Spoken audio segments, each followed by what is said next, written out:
Next, we're going to look at how we can interpret vectors geometrically. And what that means is, what do they look like? How can we draw pictures of them?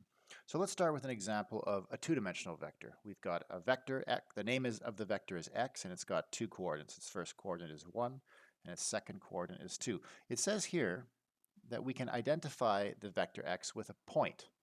And this is a notation for a point in the Cartesian plane. The Cartesian plane, by the way, is just the xy axis, which we'll draw in a moment.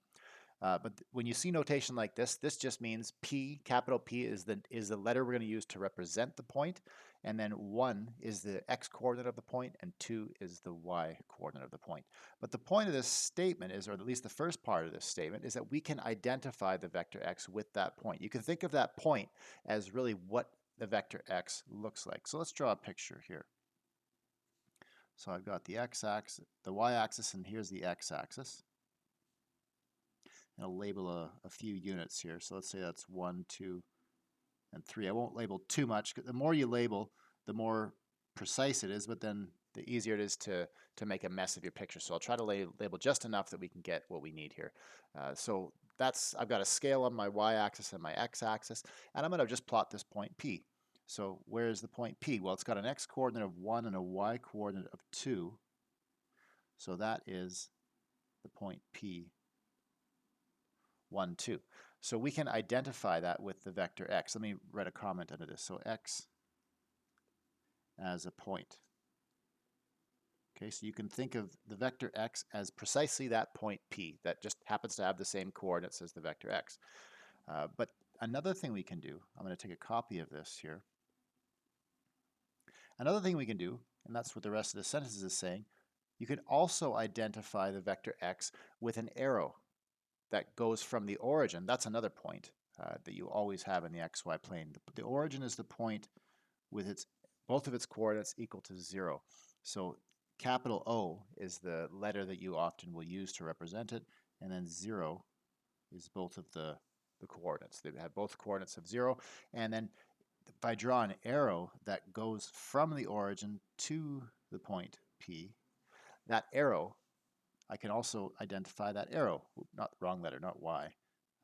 I can identify that arrow with the vector x. So let me just draw an annotation there as well. So this is x as a position vector.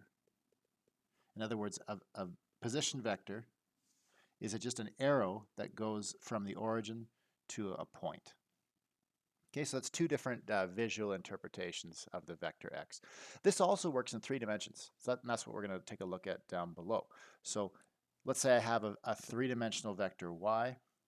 It's got coordinates 1, 3, and 2. Well, I can identify that with a point, but this time the point will be in 3 dimensions. So you can see I'm following the same kind of approach here, right? I'm making up a point.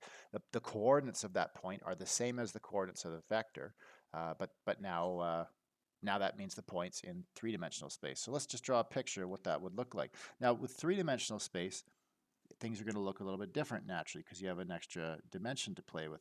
And here's how you would normally do it. So you still have a horizontal axis and a vertical axis, and then of course that's going to depend on how you draw it, but this is typically how you'll draw it.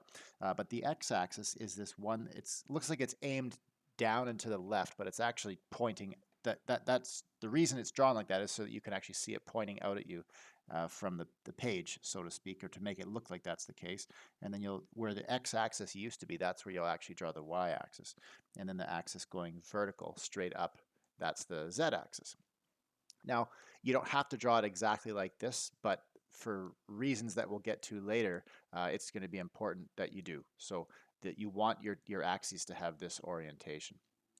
Okay, so let's start labeling some units here. So let's say this is 1, 2, and 3 on the x-axis, and I'll say this is 1, 2, and 3 on the y-axis. And then we'll do the same thing, 1, 2, 3 on the z-axis. Okay, so, well, let's plot the point Q, which has an x-coordinate of 1, y coordinate of 3, and a z coordinate of 2. And let's actually remove some of these labels. It's just going to be too much on the picture. So let's just take it to be understood that each one of those notches represents one unit. And you'll see what I mean. Once we start drawing our picture, it's going to be simpler to look at without all those extra labels. So we got a 1 on the x-axis. Let me pick a different color here. Let's just do yellow. Let's just make a dot on the x-axis here, and then we'll take a dot at 3 on the y-axis, and then we'll make a dot at 2 on the z-axis. So how do you draw a picture of a point? How do you draw the point so that it looks like it's got those respective coordinates? Well, one of the things I like to do is draw a few more lines here to kind of create a sense of space here. So I'm just drawing some faint hyphenated lines. It's already not so perfect. I wish it was straighter than it was, but this is better than nothing. So now I'm going to draw some line segments here, and then I'll do one in the XY plane as well. But I'm going to kind of draw it coming in. Notice I'm trying to draw these segments so that they're parallel to the axes.